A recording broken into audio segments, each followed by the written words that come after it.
ഏകരക്ഷനായ കർത്താവായ യേശുക്രിസ്തുവിൽ നിന്നും നിങ്ങൾക്കേവർക്കും കൃപയും സമാധാനം ഉണ്ടാകുമാറാകട്ടെ. ആമേൻ. ക്രിസ്തുയേശുവിനാൽ സ്നേഹിക്കപ്പെടുന്നവരെ, ഏറെ സന്തോഷത്തോടുകൂടിയാണ് നിങ്ങളോടൊപ്പം ഈ പകൽക്കാലം ആയിരിക്കുന്നത്. പ്രത്യേകിച്ച് ഈ അനുഗ്രഹിക്കപ്പെട്ട ദിവസത്തിൽ വചന സന്ദേശവുമായി നിങ്ങളുടെ മുമ്പാകെ ആയിരിക്കുവാൻ സാധിച്ചതിൽ ആദ്യമേ സർവശക്തനായ ദൈവത്തിന് മഹത്വം കരേറ്റുന്നു. എന്നെ ക്ഷണിച്ച ഈ ആലയത്തോടും കമ്മിറ്റി അംഗങ്ങളോടും സഭാ ശുശ്രൂഷകനോടുള്ള പ്രത്യേകമായ നന്ദി ആദ്യമേ അറിയിച്ചു കൊള്ളട്ടെ. എന്നെ സംബന്ധിച്ചിടത്തോളവും പിതാവിനോടൊപ്പം ഒരു വേദിയിലായിരിക്കുവാൻ സാധിച്ചതിൽ വളരെ സന്തോഷം. ശുശ്രൂഷയിൽ ആയതിനു ശേഷം ആദ്യമായിട്ടാണ് ഞങ്ങൾക്ക് ഒരുമിച്ചായിരിക്കുവാൻ ഇടയായി തീർന്നത്. ഇവിടെ വന്നപ്പോൾ എന്തുകൊണ്ട് പ്രത്യേകമായി ക്ഷണിച്ചു എന്നതിൽ ഒരു മറുപടിയും കിട്ടി. കുടുംബമായി ഇരിക്കുവാൻ ദൈവം നൽകിയ ഒരു വലിയ സന്ദർഭത്തിനായി ഞാൻ ദൈവത്തിന് മഹത്വം കരേറ്റുന്നു. അങ്ങനെ നമ്മൾ കുടുംബമായൊന്നും ഇരിക്കാറില്ല. അങ്ങനെ കുടുംബമായിരിക്കണമെങ്കിൽ അതിന് പ്രത്യേകമായ കാരണങ്ങൾ ഉണ്ടായിരിക്കും. എന്നാൽ ഇന്നേ ദിവസം ദേവാലയത്തിൽ കുടുംബമായി ഇരിക്കുവാൻ ദൈവം നിങ്ങളെ സഹായിച്ചതിൽ അതിയായ സന്തോഷമുണ്ട്. ഇന്നത്തെ ഈ അനുഗ്രഹിക്കപ്പെട്ട ശുശ്രൂഷയിൽ അല്പനേര ധ്യാനത്തിനായി തിരഞ്ഞെടുത്തിരിക്കുന്ന തിരുവചന വേദഭാഗം നാം ഇന്ന് വായിച്ചു കേട്ട സുവിശേഷ വേദഭാഗമാണ്. വിശുദ്ധ ലൂക്കോസ് എഴുതിയ സുവിശേഷം 2-ാം അധ്യായം 40 മുതൽ 52 വരെയുള്ള വചനങ്ങളിൽ പ്രാരംഭ ചില വാക്യങ്ങൾ ഒരിക്കൽ കൂടെ വായിക്കുന്നു. ലൂക്കോസ് 2-ാം അധ്യായം 40 മുതൽ 44 വരെയുള്ള വചനങ്ങൾ. അവിടെ ഇപ്രകാരം പറയുന്നു. നമുക്കേവർക്കും സുപരിചിതമായ ഒരു ഭാഗമാണ്. പൈതൽ വളർന്നു, ജ്ഞാനം നിറഞ്ഞു, ആത്മാവിൽ ബലപ്പെട്ടു പോന്നു, ദൈവകൃപയും അവൻ്റെ മേൽ ഉണ്ടായിരുന്നു. അവൻ്റെ അമ്മയപ്പന്മാർ ആണ്ടുതോറും പെസഹ പെരുന്നാളിന് യെരുശലേമിലേക്ക് പോകും. അവന് 12 വയസ്സായപ്പോൾ അവർ പതിവ് പോലെ പെരുന്നാളിന് പോയി. പെരുന്നാൾ കഴിഞ്ഞ് മടങ്ങിപ്പോരുമ്പോൾ ബാലനായ യേശു യെരുശലേമിൽ താമസിച്ചു. അമ്മയപ്പന്മാരോ അറിഞ്ഞില്ല. സഹയാത്രക്കാരുടെ കൂട്ടത്തിലുണ്ടായിരിക്കുമെന്ന് അവർ ഊഹിച്ചിട്ട് ഒരു ദിവസത്തെ വഴി പോന്നു. പിന്നെ അവനെ ബന്ധുക്കളുടെയും പരിചയക്കാരുടെയും ഇടയിൽ തിരിഞ്ഞു. ഒരു നിമിഷം കണ്ണുകളടയ്ക്കാം, നമുക്ക് പ്രാർത്ഥിക്കാം. സ്നേഹനിധിയായ ദൈവമേ, സ്വർഗസ്ഥ പിതാവേ, ഈ നൽകിയ നല്ല ദിവസത്തിനായി നന്ദിയോട് സ്തുതിക്കുന്നു. പരിശുദ്ധനായ ദൈവമേ, അങ്ങ് ചെയ്ത സകല ഉപകാരങ്ങളെ ഓർക്കുവാൻ കുടുംബമായി വിശുദ്ധാലയത്തിൽ കൂട്ടിച്ചേർത്ത് ദൈവനാമ മഹത്വത്തിനായി ഈ ദേശത്ത് താമസിക്കുവാൻ, ജീവിക്കുവാൻ ദൈവം കൃപ ചെയ്തതിനായി നന്ദിയോടെ സ്തുതിക്കുന്നു, സ്തോത്രം ചെയ്യുന്നു. അല്പനേരം ദൈവത്തിൻ്റെ വചനം ഞങ്ങൾ ധ്യാനിക്കുവാനായി ഒരുങ്ങുന്നു. അങ്ങയുടെ ശബ്ദമായി സ്വീകരിക്കുവാൻ ഓരോ പ്രിയ മക്കളെയും ഇടയാക്കി തീർക്കണമേ. ഞങ്ങളുടെ ഹൃദയത്തിലെ ധ്യാനം സർവശക്തനായ ദൈവത്തിന് പ്രസാദകരമായിരിക്കാൻ അങ്ങ് സഹായിക്കണം.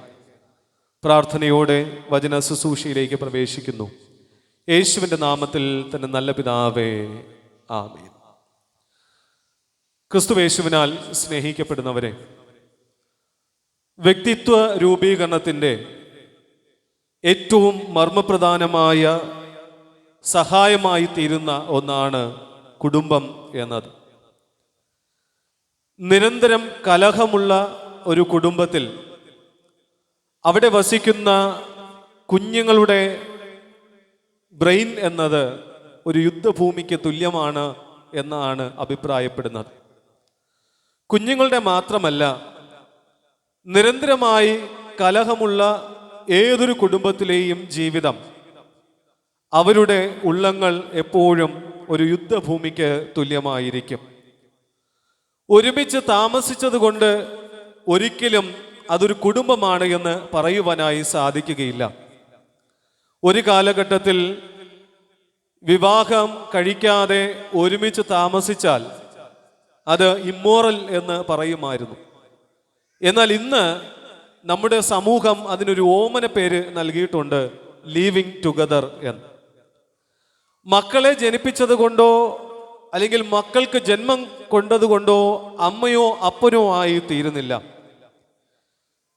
ജീവിതത്തിൽ അവരുടെ ഉത്തരവാദിത്വങ്ങളെ കൃത്യതയോടെ നിർവഹിക്കുന്നുണ്ട് എങ്കിൽ മാത്രമേ താതാവും മാതാവുമായി തീരുന്നുള്ളൂ. ഒരു കൂട്ടർ മക്കൾക്ക് വേണ്ടി നിരന്തരമായി വിലപിക്കുമ്പോൾ, മക്കളില്ലാതെ വിലപിക്കുമ്പോൾ ഒരു കൂട്ടർ മക്കൾ വേണ്ട എന്ന് ആഗ്രഹിക്കുകയാണ്. അവരുടെ സൗന്ദര്യം നഷ്ടമാകും, അവരുടെ സമ്പത്ത് അത് നഷ്ടമാകും, ഉത്തരവാദിത്വങ്ങൾ ഏറ്റെടുക്കുവാൻ മനസ്സില്ല. ഇങ്ങനെ വ്യത്യസ്തമായ രീതിയിൽ മക്കൾ വേണ്ട എന്ന് ഒരു വിഭാഗം ആഗ്രഹിക്കാറുണ്ട്.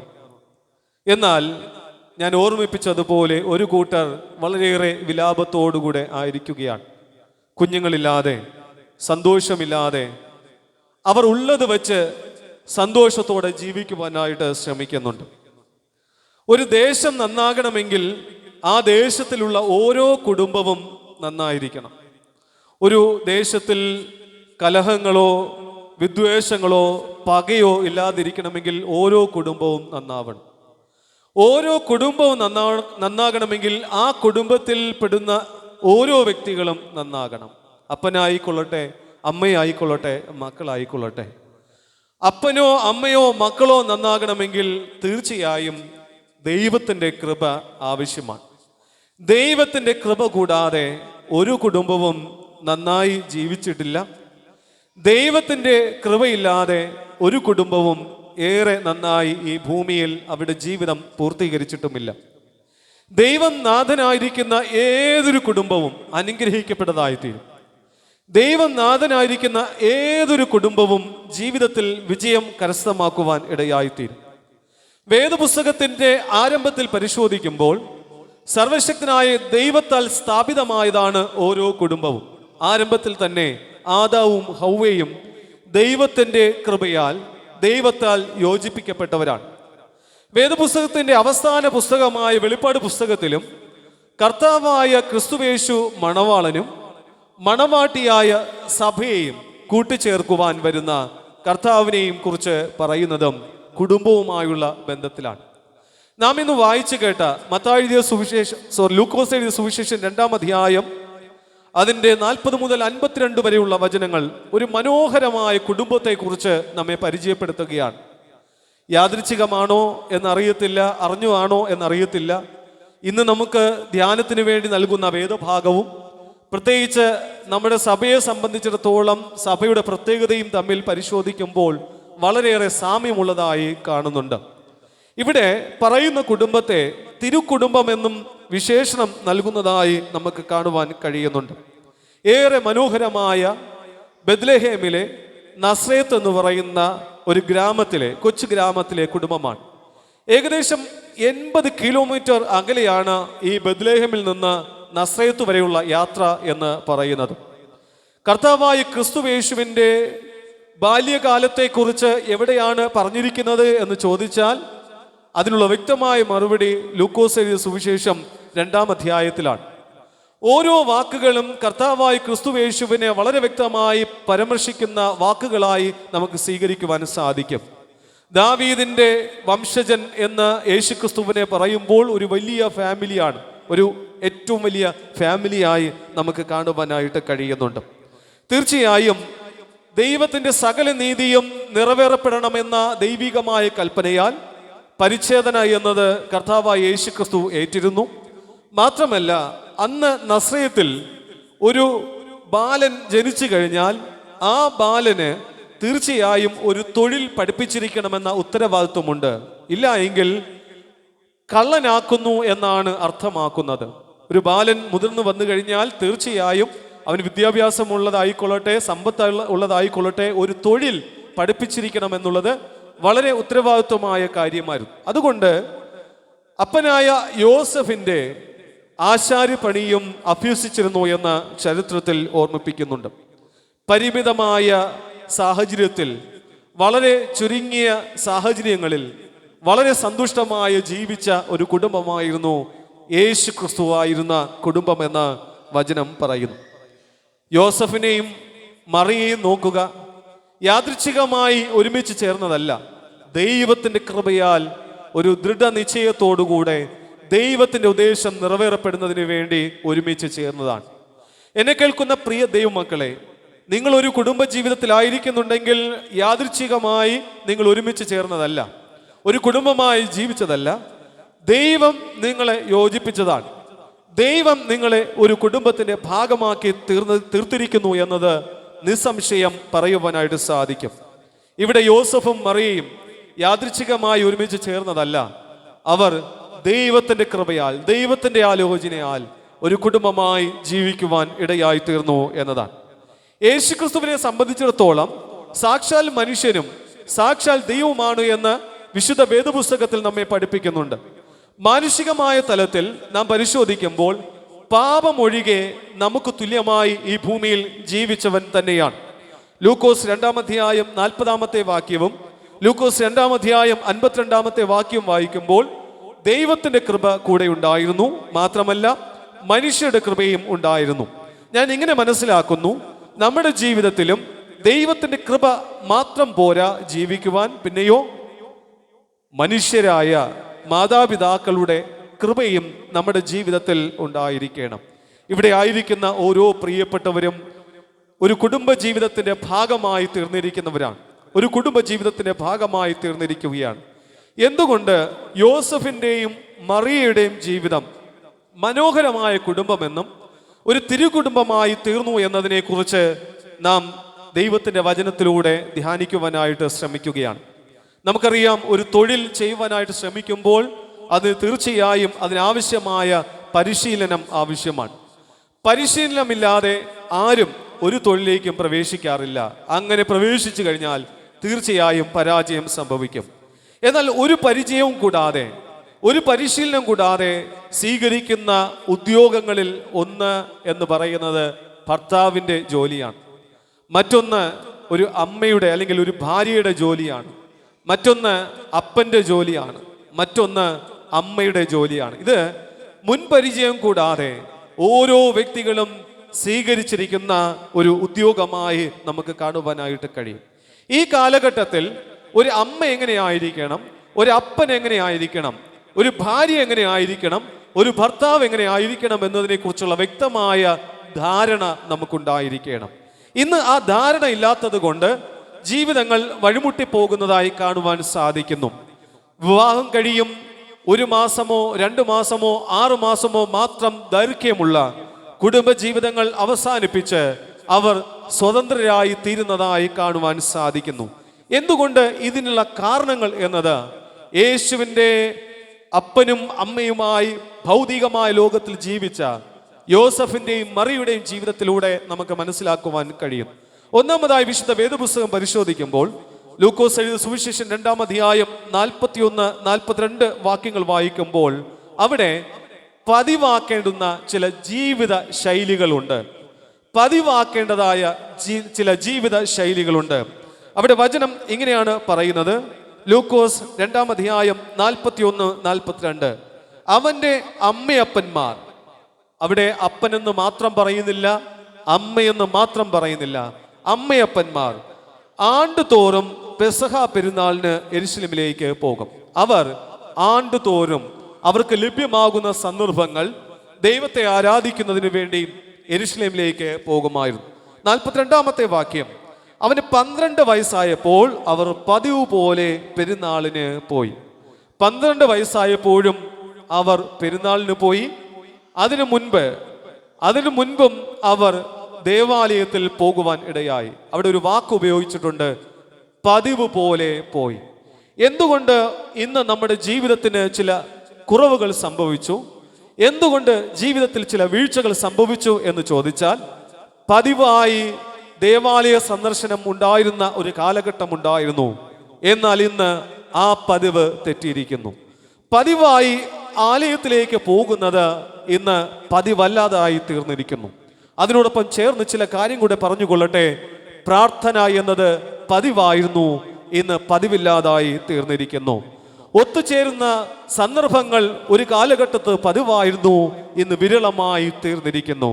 അത് ജീവിതത്തിൽ ദൈവാനുഗ്രഹം നഷ്ടമാകുന്ന, ജീവിതത്തിൽ നന്മകൾ നഷ്ടമാകുന്ന വലിയ തകർച്ചയ്ക്ക് കാരണമായി തീരുന്നു. ഒന്നുകൂടെ വിശദമാക്കിയാൽ, പതിവാക്കേണ്ടതിനെ പതിവാക്കാതെ, പതിവാക്കുവാൻ പാടില്ലാത്തതിനെ ഇന്ന് പതിവാക്കിയതുകൊണ്ട് ജീവിതത്തിൽ ഒരു മനോഹരമായ കുടുംബജീവിതം നയിക്കപ്പെടുവാൻ കഴിയാതെ, കുടുംബ ബന്ധങ്ങൾ കാത്തു സൂക്ഷിക്കുവാൻ കഴിയാതെ തകർച്ചയിലേക്ക് കടന്നു പോകുന്നുണ്ട്. എന്താണ് നമ്മുടെയൊക്കെ ജീവിതത്തിൽ പതിവ് തെറ്റിയത്? കുടുംബ പ്രാർത്ഥനകൾ ഒരു കാലഘട്ടത്ത് പതിവായിരുന്നു. ഇന്ന് ആ പതിവില്ലാതെ കുടുംബ വഴക്കുകളായി മാറി. അതിനുള്ള കാരണങ്ങൾ കുടുംബ വിളക്കുകൾ ആണ്. എന്താണ് ഞാൻ പറഞ്ഞത് എന്ന് നിങ്ങൾ മനസ്സിലാകും. ഒരു സമയം കഴിയുമ്പോൾ നമ്മയൊക്കെ നിയന്ത്രിക്കുന്നത് ഈ കാണപ്പെടുന്ന, ലോകത്തിൽ കാണപ്പെടുന്ന ചില സോഷ്യൽ മീഡിയകൾ പോലുള്ള, അല്ലെങ്കിൽ ചലച്ചിത്രങ്ങൾ പോലുള്ള, അല്ലെങ്കിൽ നല്ല സന്ദേശം നൽകാത്ത ചലച്ചിത്രങ്ങൾ, അല്ലെങ്കിൽ സീരിയലുകൾ, ഇവയെല്ലാം നമുക്ക് ഒരു വലിയ തോൽവിയായി തീർന്നു. ഇന്ന് പലപ്പോഴും ഇതെല്ലാം അനുകരിക്കുവാനായിട്ട് ശ്രമിക്കുന്നത് കൊണ്ട്, ഇന്നിതെല്ലാം ജീവിതത്തിൽ അനുകരണമായി സ്വീകരിച്ചത് കൊണ്ട് ജീവിതത്തിൽ വലിയ തകർച്ചകൾക്ക് കാരണമായി. ഞാൻ ഒന്ന് ചോദിച്ചുകൊട്ടെ, നാം വൈകുന്നേരങ്ങളിൽ കുടുംബ പ്രാർത്ഥനകൾക്ക് പകരമായി കാണപ്പെടുന്നതിൽ നിന്ന് എന്തെങ്കിലും നല്ലൊരു സന്ദേശം നൽകുന്ന ഏതെങ്കിലും ഒരു പ്രോഗ്രാം ഇന്നുണ്ടോ? നല്ല സന്ദേശങ്ങളെ ഇന്ന് നൽകുന്ന പ്രോഗ്രാമുകൾ ഇന്ന് നഷ്ടമായിരിക്കുന്നു. ഇന്ന് ഏത് പരിശോധിച്ചാലും അതിൽ വഴക്കുകളും ബഹളങ്ങളും അല്ലെങ്കിൽ ഭിന്നതകളും യോജിക്കാൻ പറ്റാത്ത കാര്യങ്ങൾ മാത്രമാണ്. ജീവിതത്തിലോ സമൂഹത്തിലോ ഒരിടത്തും കേൾക്കാത്ത പല സന്ദർഭങ്ങളെ ഒന്ന് കാണുവാനായിട്ട് കഴിയുന്നുണ്ട്. തീർച്ചയായും കുടുംബ പ്രാർത്ഥനകൾ നഷ്ടമായത്, പതിവില്ലാത്തത് ജീവിതത്തിൽ സംഭവിച്ചു തുടങ്ങുന്നു. നിസ്വാർത്ഥമായ സ്നേഹം ഒരു കാലഘട്ടത്തിൽ നമ്മുടെ ജീവിതത്തിൽ ഉണ്ടായിരുന്നു. നിസ്വാർത്ഥമായ സ്നേഹം, അതിൽ നിന്നെ ഉപേക്ഷിച്ചു അല്ലെങ്കിൽ നീ എന്ന വാക്ക് വിട്ടു, സ്വാർത്ഥമായ സ്നേഹം നമ്മുടെ ഉള്ളിൽ കൂടി, നമ്മുടെ ജീവിതത്തിൽ കൂടെ നിസ്വാർത്ഥമായ സ്നേഹത്തോടെ മനുഷ്യൻ ജീവിക്കുവാനായി, അല്ലെങ്കിൽ സ്വാർത്ഥമായ ജീവിതത്തിൽ ഇന്ന് മനുഷ്യൻ ജീവിക്കുവാൻ തുടങ്ങി. നിസ്വാർത്ഥമായ സ്നേഹം മനുഷ്യരിൽ നിന്ന് നഷ്ടമായി. സംഭാഷണങ്ങൾ ഇന്ന് നമ്മുടെ ജീവിതങ്ങളിലില്ല, നമ്മുടെ കുടുംബങ്ങളിലില്ല. സംഭാഷണത്തിന് പകരം നമ്മുടെ കുടുംബത്തിൽ, നമ്മുടെ ഭവനത്തിൽ ഭക്ഷണത്തിന് വേണ്ടി മാത്രമായുള്ള ഒരിടമായി തീർന്നു. നല്ല ആരോഗ്യമുള്ള സംഭാഷണം ഒരു കാലഘട്ടത്തിൽ ഉണ്ടായിരുന്നു. അതിന് പകരം ഭക്ഷണത്തിന് വേണ്ടി മാത്രമുള്ള ഒരിടമായി തീർന്നു. ഒരിക്കൽ ഒരു മകൻ ഇങ്ങനെയാണ് അഭിപ്രായപ്പെട്ടത്: എൻ്റെ ഭവനം ലോഡ്ജ് പോലെയാണ്. എന്ന് പറഞ്ഞാൽ, ലോഡ്ജ് എന്ന് ചോദിച്ചാൽ എന്താണ് ചോദിച്ചാൽ, ഉറങ്ങുവാനും ഭക്ഷണം കഴിക്കുവാനും കഴിയുന്ന ഒരിടം. എന്നാൽ എന്നെ കേൾക്കുന്ന പ്രിയ ദൈവമക്കളെ, നമ്മുടെ ഭവനങ്ങളോ നമ്മുടെ കുടുംബങ്ങളോ ഒരിക്കലും ഒരു ലോഡ്ജ് പോലെ ആയി തീരരുത്. ഒരു ലോഡ്ജ് പോലെ ആയി തീരരുത്. നമുക്ക് അങ്ങനെ തോന്നരുത്. എനിക്ക് ഉറങ്ങുവാനും ഭക്ഷണം കഴിക്കുവാനും മാത്രമുള്ള ഒരിടമല്ല എൻ്റെ ഭവനം. സ്നേഹിക്കുവാനും സ്നേഹിക്കപ്പെടുവാനും ദൈവകൃപ അനുഭവിച്ചറിയുവാൻ കഴിയുന്ന ഒരിടമായി കുടുംബവും കുടുംബജീവിതവുമായി തീരുവാനായിട്ട് സാധിക്കണം. പതിവ് തെറ്റിയത്, ജീവിതത്തിൽ പതിവില്ലാത്തത് സംഭവിക്കുവാൻ തുടങ്ങി. പതിവാക്കേണ്ടത് ജീവിതത്തിൽ ഇല്ലാതെയായപ്പോൾ പതിവില്ലാത്തത് എന്ന് സംഭവിക്കുവാനായിട്ട് തുടങ്ങി. പലപ്പോഴും നമ്മുടെ സംഭാഷണങ്ങൾ പലപ്പോഴും മറ്റുള്ളവരെ കുറിച്ചാണ്. മറ്റുള്ളവരെ കുറിച്ച് നമ്മൾ ഒരുപാട് സംസാരിക്കാറുണ്ട്, ലോകപരമായ കാര്യങ്ങൾ ഒരുപാട് സംസാരിക്കാറുണ്ട്. എന്നാൽ നിന്നെക്കുറിച്ച്, നിങ്ങളെക്കുറിച്ച് എപ്പോഴെങ്കിലും സംസാരിക്കുവാൻ ശ്രമിച്ചിട്ടുണ്ടോ? നിങ്ങളുടെ ആവശ്യങ്ങളെക്കുറിച്ച്, നിങ്ങളുടെ സ്വപ്നങ്ങളെക്കുറിച്ച്, നിങ്ങളുടെ വീഴ്ചകളെക്കുറിച്ച് പങ്കുവയ്ക്കുവാനായിട്ട് കഴിഞ്ഞിട്ടുണ്ടോ? ഇഷ്ടാനിഷ്ടങ്ങൾ പറയുവാനായിട്ട് നമുക്ക് കഴിയുന്നില്ല. നമുക്ക് നമ്മെക്കുറിച്ച് പറയുന്നതിനേക്കാൾ ഇഷ്ടം മറ്റുള്ളവരെ കുറിച്ച് പറയുന്നതാണ്. മറ്റുള്ള മക്കളെ കുറിച്ച് പറയുന്നതിനെയാണ്, മറ്റുള്ള കുടുംബത്തെക്കുറിച്ച് പറയുന്നതിനിടയായി തീർന്നു. അത് പതിവില്ലാതെ ഇന്ന് ജീവിതത്തിൽ സംഭവിച്ചു കൊണ്ടിരിക്കുന്നു. എന്നെ കേൾക്കുന്ന പ്രിയ ദൈവമക്കളെ, പതിവ് തെറ്റിയപ്പോൾ പതിവില്ലാത്ത പല കാര്യങ്ങളും നാം കേൾക്കുവാനായിട്ട് തുടങ്ങി. ഇന്ന് നമ്മുടെ ജീവിതത്തിലൊക്കെ പതിവ് തെറ്റിയതിൻ്റെ കാരണമാണ് കാണുവാനായിട്ട് സാധിക്കുന്നത്. അധികമായ മൊബൈൽ ഫോൺ നാം എല്ലാവരും ഉപയോഗിക്കുന്നതാണ്. അത് പതിവില്ലാത്ത ചില കാര്യങ്ങൾക്ക് കാരണമായി തീർന്നു. കേൾക്കുവാൻ പോലും താല്പര്യമില്ലാത്ത പല കാര്യങ്ങളും ഇന്ന് കേൾക്കേണ്ടതായി വരുന്നു. അതൊന്നും വിദൂരമല്ല, നമ്മുടെ അരികെയാണ് എന്ന് ഒരിക്കലും മറന്നു പോകരുത്. ദാനിയേൽ പ്രവാചകന്റെ പുസ്തകം 6-ാം അധ്യായം 10-ാമത്തെ വാക്യം വായിക്കുമ്പോൾ ദാര്യാവേശ് എന്ന് പറയുന്ന രാജാവ് ദാര്യാവേശ് ഒരു ആജ്ഞ പുറപ്പെടുവിച്ചു. പാഴ്സിയുടെയും മേദ്യരുടെയും ഒരു ആജ്ഞയത്രേ. മറ്റൊരു ദൈവത്തെയും ആരാധിക്കുവാനായിട്ട് പാടില്ല, മറ്റൊരു ദൈവത്തെയും ആരാധിക്കുവാനായിട്ട് പാടില്ല. ദാനിയേൽ അത് കേട്ടപ്പോൾ വളരെ ദുഃഖിതനായി തീർന്നു. വചനം ഇങ്ങനെയാണ് പറയുന്നത്: അവനവന്റെ ഭവനത്തിലേക്ക് പോയി. അവന്റെ ഭവനത്തിലേക്ക് പോയതിനു ശേഷം യെരൂശലേമിന് നേരെ കിളിവാതിലിനെ തുറന്നു. അവൻ പതിവ് പോലെ മുട്ടുമേൽ നിന്ന് ദൈവത്തോട് പ്രാർത്ഥിക്കുവാനായിട്ട് തുടങ്ങി. പ്രിയമുള്ളവരെ, പതിവാക്കേണ്ടതത്രേ പ്രാർത്ഥന എന്നത്, പതിവാക്കേണ്ടതത്രേ വേദപുസ്തക പഠനം എന്നത്. മക്കളിൽ നിന്നും നമ്മുടെയൊക്കെ ജീവിതത്തിൽ നിന്ന് അത് നഷ്ടമായത് പതിവല്ലാത്ത പല ഇടയായി തീർന്നു. രണ്ടാമതായി പരിശോധിക്കുമ്പോൾ ലൂക്കോസ് എഴുതിയ സുവിശേഷം 2-ാം അധ്യായം 45-ാമത്തെ വാക്യം അവിടെ ഇങ്ങനെ പറയുന്നുണ്ട്.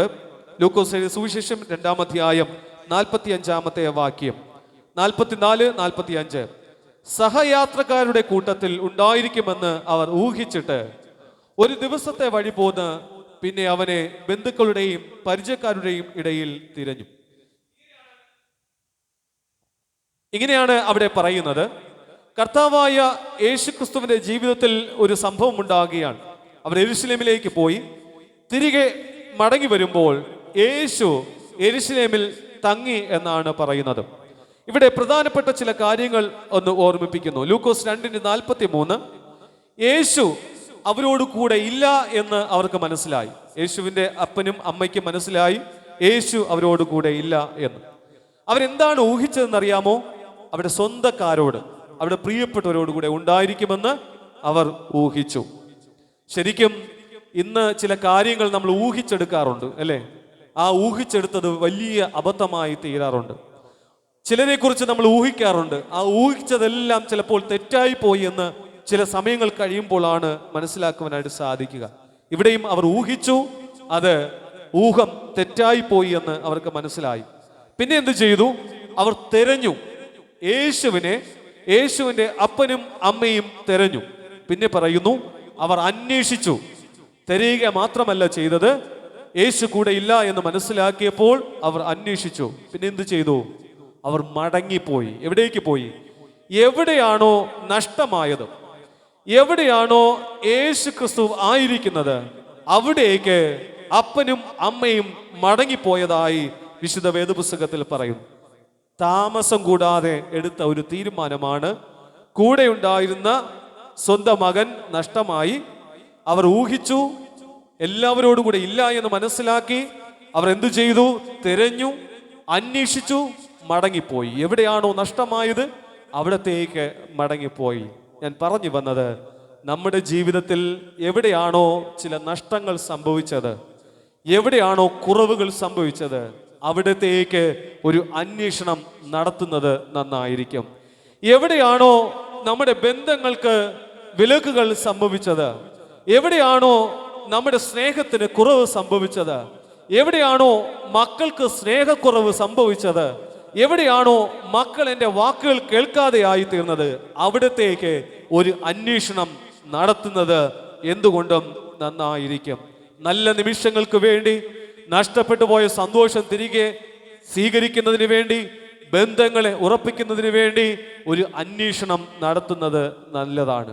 പക്ഷേ ഇന്ന് നമ്മുടെ ജീവിതത്തിൽ ഒന്ന് പരിശോധിച്ച് നോക്കിക്കാട്ടെ, നമുക്ക് അന്വേഷണം നടത്തുവാനായിട്ടൊന്നും താല്പര്യമില്ല. ചില തീരുമാനങ്ങൾ എടുക്കും. ഇങ്ങനെയാണ് പറയുന്നത്, നിങ്ങൾ കോപത്തോടുകൂടെ ഇരിക്കുമ്പോൾ ഒരു തീരുമാനവും എടുക്കരുത്. നിങ്ങൾ ദേഷ്യത്തിൽ ഇരിക്കുമ്പോൾ ഒരു തീരുമാനവും എടുക്കരുത്. നമ്മുടെ ദേഷ്യം, നമ്മുടെ കോപം, ചില ഫീലിങ്സ് നിയന്ത്രിക്കുവാൻ കഴിയാതെ വരുമ്പോൾ ചില തീരുമാനങ്ങൾ എടുക്കും.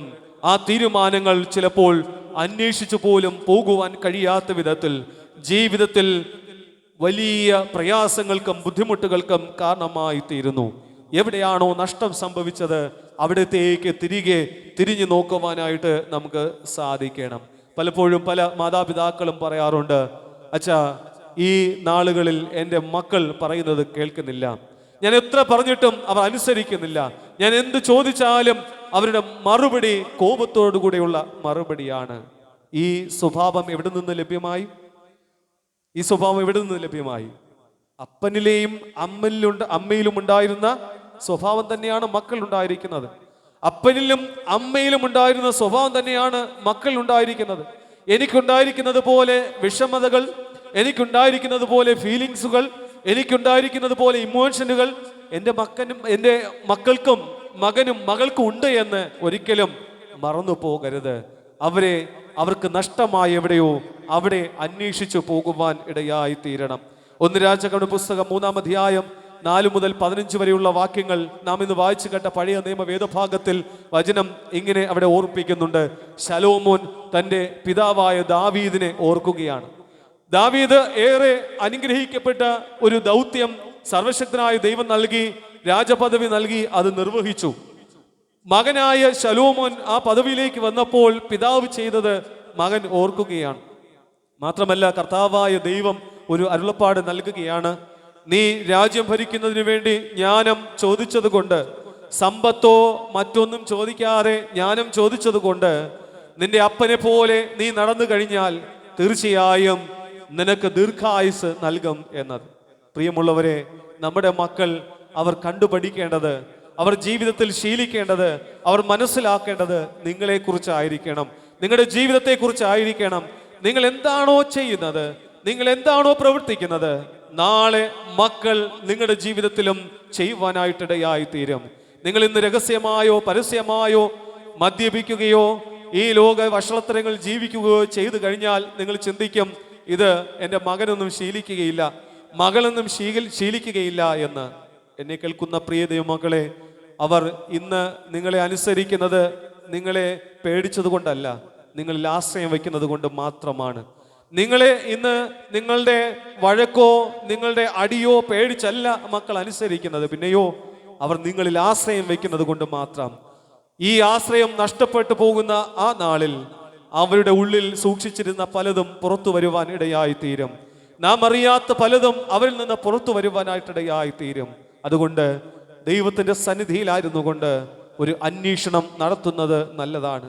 മക്കളുടെ ജീവിതത്തിൽ മാത്രമല്ല, ഭാര്യ ഭർത്താവ് ബന്ധത്തിലും അതിൻ്റെ ഉറപ്പിനും അതിൻ്റെ ജീവിതത്തിൻ്റെ നന്മയ്ക്കും എവിടെയാണോ നല്ല നിമിഷങ്ങൾ നഷ്ടമായത്, അത് സ്വീകരിക്കുന്നതിന് വേണ്ടിയുള്ള അന്വേഷണം നടത്തുന്നത് എന്തുകൊണ്ടും നല്ല ബന്ധത്തിന് അത് ദീർഘായുസ് നൽകുന്ന ഒന്നാണ്.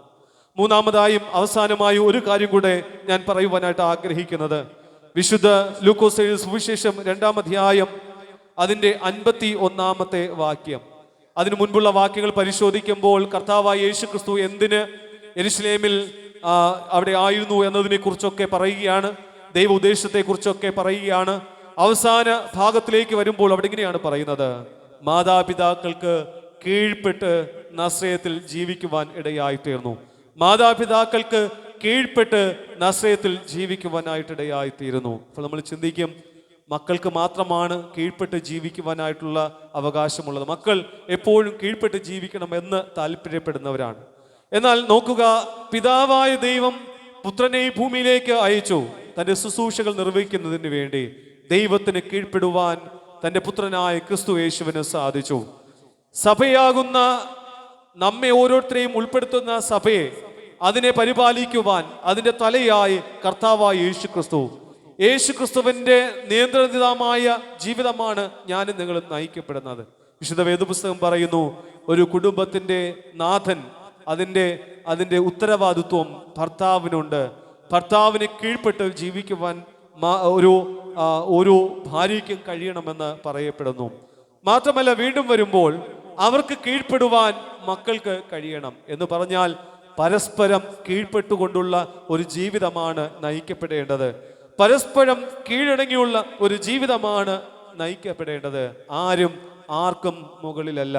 പലപ്പോഴും കുഞ്ഞുങ്ങൾ എന്തെങ്കിലും തെറ്റ് ചെയ്യുമ്പോൾ പറയാറുണ്ട്, നീയാണ് അതിന് പ്രശ്നക്കാർ, അല്ലെങ്കിൽ നിങ്ങൾ അതിനെ നോക്കാത്തത് കൊണ്ടാണ് ഇങ്ങനെയെല്ലാം സംഭവിച്ചത്. എന്നാൽ എന്നെ കേൾക്കുന്ന പ്രിയ ദൈവമക്കളെ, ഇരുവർക്കും ഒരുപോലെ തന്നെ ഉത്തരവാദിത്വമുണ്ട് എന്ന് തിരിച്ചറിയുക. എഫേസ്യർ 1-ാം അധ്യായം 4-ാമത്തെ വാക്യം ഇങ്ങനെയാണ് പറയുന്നത്, നാം തൻ്റെ സന്നിധിയിൽ വിശുദ്ധരും നിഷ്കളരും ആകേണ്ടതിന് അവൻ ലോകസ്ഥാപനം മുൻപേ നമ്മെ അവനിൽ തിരഞ്ഞെടുത്തിരിക്കുന്നു. ലോകസ്ഥാപനം മുൻപേ നമ്മെ തിരഞ്ഞെടുത്തിരിക്കുന്നു. ഈ ഭൂമിയിൽ ഒരു കൊച്ചു ജീവിതം നൽകിയിട്ടുണ്ടെങ്കിൽ അത് ദൈവത്തിൻ്റെ തെരഞ്ഞെടുപ്പിനാൽ നമുക്ക് ലഭ്യമായതാണ്, ദൈവത്തിൻ്റെ കൃപയാൽ നമുക്ക് ലഭ്യമായതാണ്. അതുകൊണ്ട് ഒരുപോലെയുള്ള സ്വാതന്ത്ര്യം നമുക്ക് നമ്മുടെ ജീവിതത്തിൽ നൽകിയിരിക്കുന്നു. ഒരുപോലെ റെസ്പോൺസിബിലിറ്റി നമുക്ക് നൽകിയിട്ടുണ്ട്. അനാവശ്യമായ വിലക്കുകൾ നമുക്കുണ്ട് എങ്കിൽ അതൊക്കെ ഒന്ന് തിരുത്താം. കുറ്റവും കുറവും മാത്രമാണ് നമ്മുടെ ജീവിത പങ്കാളികളെ കുറിച്ചോ നമ്മുടെ മക്കളെ കുറിച്ചോ പറഞ്ഞിട്ടുണ്ട് എങ്കിൽ അതിനെ ഒന്ന് തിരുത്തുവാനായിട്ട് ശ്രമിക്കാം. നല്ല കാര്യങ്ങൾ അഭിനന്ദിക്കുവാനായിട്ട് അവരെ ശ്രമിക്കാം. നല്ല കാര്യങ്ങൾ അഭിനന്ദിക്കുന്ന നിമിഷങ്ങൾ നമ്മുടെ ജീവിതത്തിൽ ലഭ്യമാകാം. നിങ്ങളാണ് ഈ ലോകത്തിൽ നിങ്ങളുടെ പ്രിയപ്പെട്ടവർക്ക് ഒരു മാതൃകയായി തീരേണ്ടത്. മറ്റൊരു വ്യക്തിയെ ചൂണ്ടിക്കാണിച്ചു കൊണ്ടല്ല ജീവിക്കേണ്ടത്. നിങ്ങളാണ് നിങ്ങളുടെ പ്രിയപ്പെട്ടവർക്ക്, നിങ്ങളുടെ കുടുംബത്തിന് മാതൃകയായി തീരേണ്ടത്. അതുകൊണ്ട് പ്രിയമുള്ളവരെ, ശാപവാക്കുകൾ ഉപയോഗിക്കുന്നത് നിർത്തലാക്കാം. പരസ്പരം സ്നേഹത്തോടുകൂടെ ജീവിക്കുവാനായിട്ട് നമുക്ക് ശ്രമിക്കാം. ജീവിതത്തിലെ പ്രശ്നങ്ങളെ പരിഹരിക്കുവാൻ സ്വർഗത്തിലെ ദൈവം നമുക്ക് സ്വാതന്ത്ര്യത്തെ നൽകിയിട്ടുണ്ട്. ദൈവത്തിന്റെ കൃപയാൽ നമ്മെ അതിന് ശക്തനാക്കി തീർക്കുകയാണ്. ഇവിടെ യോസഫിന്റെയും മറിയയുടെയും ജീവിതത്തിലൂടെ ഒന്നാമതായി നമ്മെ ഓർമ്മിപ്പിച്ചത് പതിവ് പോലെ അവർ ചെയ്തിരുന്ന ചില കാര്യങ്ങളുണ്ടായിരുന്നു. പതിവ് തെറ്റിയപ്പോൾ പതിവല്ലാത്ത ചിലതും നമ്മുടെ ജീവിതത്തിൽ സംഭവിക്കുവാനായിട്ട് തുടങ്ങി. പതിവല്ലാത്ത എന്തൊക്കെയാണ് നമ്മുടെ ജീവിതത്തിലുണ്ട് എന്ന് പരിശോധിക്കാം. നമ്മുടെ ഭവനത്തിൽ നാം ഇരിക്കുന്ന ഇരിപ്പിടങ്ങൾ പതിവായ ചിലയിടങ്ങൾ ഉണ്ടായിരിക്കാം. അതെല്ലാം ഒന്ന് മാറി ഇരിക്കുവാനായിട്ട് ശ്രമിക്കാം. നമ്മുടെ കുടുംബ ജീവിതത്തിൽ പങ്കാളികളോടൊപ്പം ഒന്ന് ചില സമയങ്ങൾ ഇരിക്കുവാനായിട്ട് ശ്രമിക്കാം. നമ്മുടെ മക്കളോടൊപ്പം ചില സമയങ്ങളിൽ ഇരിക്കുവാനായിട്ട് നമുക്ക് ശ്രമിക്കാം. ചില പതിവുകൾ മാറ്റുമ്പോൾ പതിവല്ലാത്തതൊന്നും നമ്മുടെ ജീവിതത്തിൽ സംഭവിക്കുകയില്ല. ദൈവത്തോടുള്ള ബന്ധത്തിൽ ജീവിക്കുന്ന പതിവ് നാം സ്വീകരിക്കുമ്പോൾ പതിവല്ലാത്തതൊന്നും സംഭവിക്കുകയില്ല. മറ്റൊന്ന്, ഒരു അന്വേഷണം നമുക്ക് നടത്താം. എവിടെയാണ് ഞാൻ തോറ്റുപോയത്? എവിടെയാണ് വീഴ്ചകൾ സംഭവിച്ചത്? എവിടെയാണ് എൻ്റെ വാക്കുകൾക്ക് പിഴവ് സംഭവിച്ചത്? എവിടെയാണ് ഞാൻ ചില തീരുമാനങ്ങൾ എടുത്തത്? അത് ഒന്നുകൂടെ ഒരു അന്വേഷണം നടത്തുന്നത് നന്നായിരിക്കും. അവസാനം ഒരു കാര്യം കൂടെ പറഞ്ഞത്, കീഴടങ്ങിയിരിക്കുക. പരസ്പരം കീഴടങ്ങിയുള്ള ഒരു ജീവിതം നയിക്കപ്പെടുവാനായിട്ട് നമുക്ക് സാധിക്കണം. അങ്ങനെയെങ്കിൽ പ്രിയമുള്ളവരെ, അന്ത്യത്തോളം ഏറെ അനുഗ്രഹിക്കപ്പെട്ട ഒരു ജീവിതം നയിക്കപ്പെടുവാൻ സാധിക്കും. ഈ ഒരു പുതിയ വർഷം ആരംഭിച്ചപ്പോൾ ഒരു വാർത്ത ഇങ്ങനെയാണ് കേട്ടത്. കഴിഞ്ഞൊരു വർഷക്കാലം ഒത്തിരി വാർത്തകൾ കേട്ടിട്ടുണ്ട്. ആരംഭ ദിവസം തന്നെ കേട്ട ഒരു വാർത്തയാണ്, ഒരു അമ്മ തനിക്കുള്ള 3 മക്കളെ ഉപേക്ഷിച്ചുകൊണ്ട് വേറൊരു ആളോടൊപ്പം ജീവിക്കുവാനായിട്ട് പോയി. എന്താണ് കാരണമെന്നറിയാമോ? ഒരു തൊഴിൽ പഠിക്കുന്നതിന് വേണ്ടി പോയതാണ്. ആ പോയപ്പോൾ ഭർത്താവ് പോരാത്തവനായി, മക്കളൊരു ബാധ്യതയായി. അവർ പോയി 6 മാസത്തിന് ശേഷം തിരിച്ച് വീട്ടിലേക്ക് വരുവാനായിട്ട് ശ്രമിച്ചു. ഇങ്ങനെയാണ് വാർത്തയെ പറയുന്നത്, ദുരൂഹത സാഹചര്യത്തിൽ മരണപ്പെട്ടു എന്ന്. ജീവിതത്തിൽ കൈവിട്ടു പോയ നിമിഷങ്ങൾ ഉണ്ടായിരിക്കാം. എന്നാൽ പോകാതിരിപ്പാനായി ശ്രമിക്കുന്നതാണ് ദൈവം നമുക്ക് നൽകിയിരിക്കുന്ന സാഹചര്യങ്ങൾ. ദൈവം നമ്മെ അനുഗ്രഹിച്ചിരിക്കുന്നത് കൈവിട്ടു പോകാതെ ജീവിക്കുന്നതിന് വേണ്ടി മാത്രമാണ്. ഏതെങ്കിലും ജീവിത സാഹചര്യങ്ങളിൽ പിഴവുകൾ സംഭവിച്ചിട്ടുണ്ടെങ്കിൽ, നമ്മുടെ മക്കളുടെ മുമ്പിൽ തോറ്റുപോയിട്ടുണ്ടെങ്കിൽ, ഭാര്യയുടെയോ ഭർത്താവിന് മുമ്പിൽ തോറ്റുപോയിട്ടുണ്ടെങ്കിൽ അതൊരു തോൽവിയല്ല. സർവശക്തനായ ദൈവത്തിന്റെ കൃപയാൽ, ദൈവത്തിന്റെ അനുഗ്രഹത്താൽ ജീവിക്കുന്നതിന് വേണ്ടി നമുക്ക് നൽകിയിരിക്കുന്ന ചില അനുഭവങ്ങളായി സ്വീകരിക്കാം. ചില അനുഭവങ്ങളായി സ്വീകരിക്കാം. ഈ ലോകത്തിൽ ഒരുപാട് പരിചയക്കാരുണ്ടായിരിക്കാം, ഒരുപാട് സ്നേഹിതരുണ്ടായിരിക്കാം, വിദ്യാഭ്യാസം ഉണ്ടായിരിക്കാം, സമ്പത്തുണ്ടായിരിക്കാം. ഇതെല്ലാം കാണുമ്പോഴാണ് നമ്മുടെ വീട്ടിലുണ്ടായിരുന്ന, നമ്മുടെ ഭവനത്തിലുള്ളവർ പോരാത്തവരായി തോന്നുന്നത്. നാം ഈ ലോകത്തിലേക്ക് ഒന്ന് നോക്കുമ്പോൾ നാം ഈ ഭവനത്തിൽ കാണാത്ത, നമ്മുടെ പ്രിയപ്പെട്ടവരെ കാണാത്ത പലരെയും കാണുവാനായിട്ടിടയായിത്തീരും. അത് കാണുമ്പോൾ ചില പോരായ്മകൾ കുടുംബത്തിലുണ്ട് എന്ന് സ്വയമേ തോന്നും. എന്നാൽ പ്രിയമുള്ളവരെ, ദൈവം നമുക്ക് നൽകിയിരിക്കുന്ന ജീവിതത്തിൽ സന്തുഷ്ടമായി ജീവിക്കുവാനായിട്ട് സാധിക്കണം. പതിവാക്കേണ്ടതിനെ ജീവിതത്തിൽ നമുക്ക് പതിവാക്കാം. പ്രാർത്ഥന, വിശ്വാസമായിട്ടുള്ള ജീവിതം, ദൈവത്തോടുള്ള ബന്ധം. വീണ്ടും ഒരു അന്വേഷണം നമുക്ക് നടത്താം. ജീവിതത്തിലെ കുറവുകളെ തിരിച്ചറിയുന്നതിന് വേണ്ടി ഒന്നുകൂടെ ഓർപ്പിച്ചു, പരസ്പരം കീഴടങ്ങി ജീവിക്കുക. അതിനായി സർവശക്തനായ ദൈവം നിങ്ങളെല്ലാവരെയും സഹായിക്കുമാറാകട്ടെ. സകല ബുദ്ധിയും കവിയുന്ന ദൈവസമാധാനം നിങ്ങളുടെ ഹൃദയങ്ങളെയും നിലവുകളെയും ക്രിസ്തുയേശുവിൽ കാക്കുമാറാകട്ടെ. ആമേൻ.